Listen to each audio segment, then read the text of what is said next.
So Cody, the hacking technique that you presented at the Black Hat Hacker Conference in July, this vulnerability in Onity key card locks in hotels that basically allows anybody to break into a hotel room in seconds, is now being used by real criminals. I found this case of a guy who's been charged in Texas, in Houston, with breaking into a Houston hotel, the Hyatt, and the management of the hotel believes that he used this trick, that he basically hacked the lock and effortlessly opened it with this digital tool. So, as the inventor of that technique, I mean, what do you think about that? How do you feel now? You know, it's horrifying to know that somebody is actually using this. You know, I've said from the beginning that people will. This isn't going to be all sunshine and rainbows in the short term, but the goal was, in the long term, people will be safer with this information out there. And as much as I hate to see it out there, I feel more now than ever that I made the right call on getting this information out there. Because otherwise, things like this would have been happening, but we wouldn't have known that this was a safety issue. So I guess I should ask, do you think that this was happening before you presented on it? I mean, these exploits are often, they're publicized and makes a big stink, but before that happened, they were being used in secret. So do you think that there were hackers who were actually breaking into Onity locks and stealing from hotels or whatever, planting like espionage kind of equipment or whatever before your Black Hat presentation? You know, I can't say for sure, obviously. Don't know, but these locks have been out there for 20 years now. You know, it's a long time, and with how simple this vulnerability is at the end of the day, even if it's not a super high visibility target that hackers usually would go after, somebody had to know about this. You know, whether that was just inside of Onity or whether that was in government agencies or, just criminals doing this stuff. You know, the people that were hunting down these vulnerabilities, if it ever happened, wouldn't have been the same ones breaking into hotel rooms. You know, they're smarter than that. But if that information got out there, it's not like this stuff is hard to build. I would not be surprised at all if this was not the first time that it happened, and if it happened years before I even knew about these locks. Right. I mean, when I first talked to you about this, and we were testing it out in hotels in New York, you told me that an intern at the NSA could figure this out in half an hour or something. So I do. I mean, I'm not a technical guy, but I could understand very quickly the vulnerability here, which sounds to me like the raw memory is readable through this port on the bottom of every lock. Right? Yeah. So nothing to it. That's a pretty ridiculous architecture that allows anybody to just take the key that's supposed to protect the opening mechanism and just trigger that mechanism in 1 second. Yeah. So it does seem like it's important that this got out, but nonetheless, you have been criticized for a little bit is that you didn't talk to Onity first. You talked to me first, actually. Yeah. I talked to Onity before your presentation, and that did help them. That gave them some heads up. Yeah. But do you regret not going to Onity directly? Not one bit. If I had talked to them, there is no doubt in my mind that none of us would know about this today. I mean, if you had instead of presenting it publicly, you had just gone to the manufacturer. Yeah, I mean, if I had gone to them first, even saying in 6 months I'm going to go to Black Hat and talk about this, there would have been an injunction to stop me, and I would never have been able to talk about this. So you think that if you had even given them a warning, they would have put an injunction on your talk? Yes. Yeah.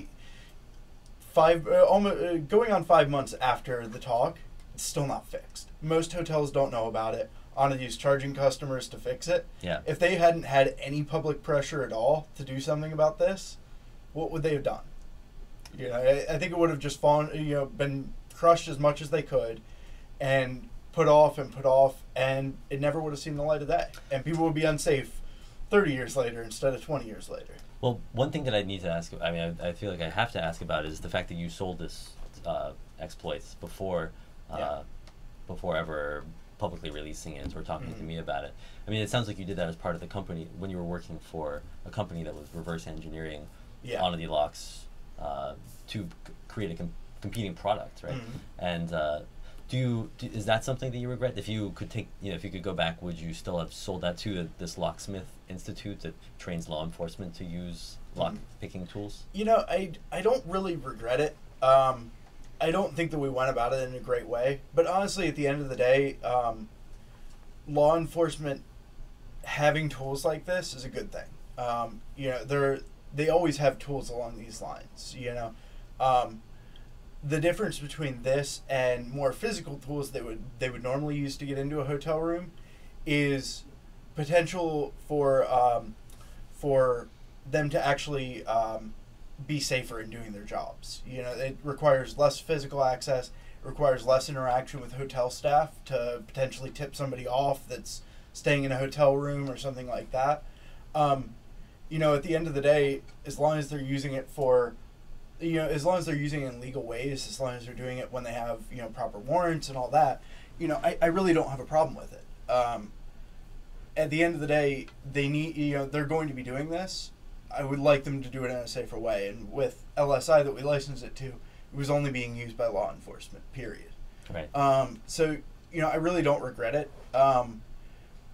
It maybe not the best business decision for us in the end, but, I really don't, from a perspective of the vulnerability, I don't really regret it. One thing in Onity's defense, this might be a kind of too big to fail situation where if they actually fix this and they paid for it themselves, and instead of charging their customers to fix it, which I think is it's not best. It's like very far from best practices in security. You don't charge the person who's bought your insecure product with fixing it after the fact.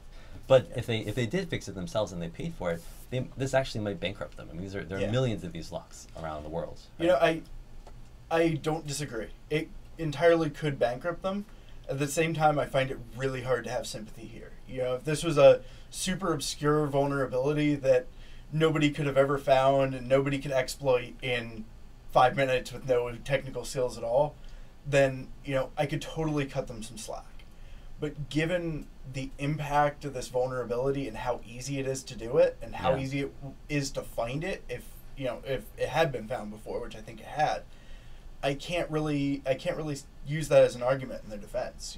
It's bad businesses fail. Yeah, well, that's a harsh reality. But I guess what I would criticize Onity for, I think that you can say that they've made efforts now to fix this. They don't have the resources to actually replace the circuit boards in every lock, which is actually what's necessary, right? And most hotels probably won't pay for that either. Yeah. But they are giving these little plugs out to hotels for free that you can at least create another obstacle. You put this in the port on the bottom of the lock. Yeah. Right. And that's I guess some measure of security. Yeah. Do you think that that's do you think that that's responsible, or is that just a Band-Aid? I think that it's a really good first step. The biggest problem with this vulnerability is that somebody with no technical skills can build this in a matter of minutes for a couple dollars, effectively nothing compared to stealing a laptop out of a room, and they can just walk up to a lock and they're in. There's nothing suspicious, there's no trace, right. They're just in and out, boom, that's done. But as soon as you add some sort of physical barrier to entry, then it becomes really difficult to do that. You see that somebody's tampered with the screws, or you see something that gives you a trace. So, combine that with it taking maybe 30 seconds to get the screw out, and somebody might see you doing that. I think that it actually does measurably help security. It's not a great solution. It doesn't fix the underlying problem, but I think it absolutely helps. And I think that's great. My concern is that most hotels aren't getting those. Most hotels don't know about it yet. Well, that's actually the thing that bothers me most about Onity's response. I mean, they've in some ways they've done the right thing. They've admitted that this is a problem. They're offering these free plugs, if not a free full fix, but they're not publicizing this. I mean, they actually, when you picked up on their response on their webpage, they took it off the webpage. Actually, after I wrote a story about it, and they seem to be shoving this under the rug, basically, which I think is maybe the most negligent part of their response to this problem that you've found. But so the solution for hotels is to find out about this, figure it out, put in these plugs to start out. I mean, some hotels are already putting epoxy into the port as a kind of temporary fix. But what about that's destructive? Yeah, the plugs are probably a better way to deal with it. Yeah. But for guests, I mean, for you and me, or for business travelers or whoever, what do you do about this? I mean, you can't put epoxy into the hotel's port, right? No, cause that's destroying the property, because they do need that port legitimately. While you're in the room, use the door latch or door chain. They're not the best solution, but they're at least something. Use the safes when you can. But more than that, you just need to be you need to understand that, a hotel room is not a secure place, at the end of the day. Yeah. And just, don't leave your passports and stuff like that in hotels, major thing. But the problem is really when you leave the room, right? Yeah, like, yeah. If the chain is there, then it's not wonderfully secure, but at least you'll know if somebody's breaking in. Absolutely, right? yeah. But when you leave the room, basically, does this mean? Well, I guess the first is you should check to see if it's an on-the lock on the door, right? Yeah. Or do you think that an on-the lock, by the way, I mean, just to help people identify, right? It's got a vertical key card slots. Yeah. And it's got that port underneath that you can look for. That's Yeah. the way that your tool breaks into the room. Yeah. But do you think that other locks are going to be just as vulnerable, or should people avoid hotels that use on-the locks? I wouldn't say necessarily to avoid hotels with on-the locks. They're all over the place. I would be a bit wary staying in one, but I still do it all the time. The likelihood of anything coming of it is slim. At the same time, I would say that other lock vendors are likely to be better in terms of security. How much so, I can't really say. I haven't audited them yet. Yeah, but I'm very curious to see how other vendors end up holding up in the end. They have largely the same problem that Onity does. They've been out there for 15, 20 years with very few changes, and they haven't really been through a secure development process. They haven't been audited and all that. Right. So, I would be inclined to say that they couldn't be a whole lot worse, but maybe not necessarily better.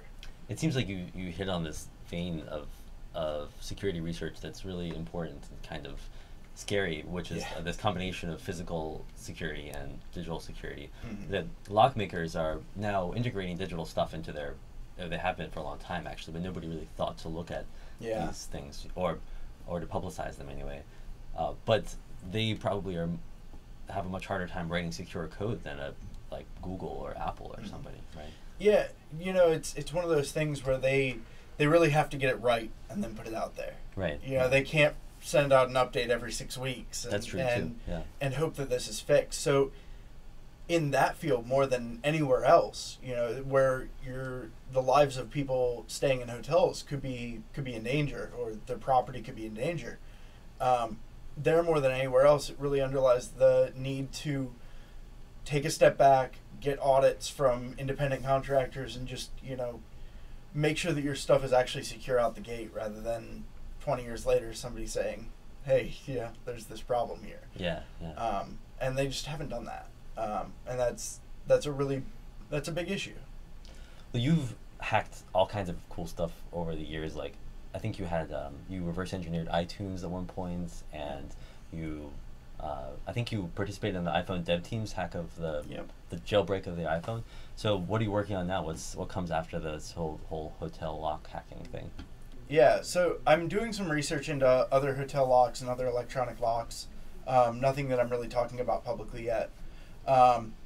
And also just looking into, other things that people sort of miss in security.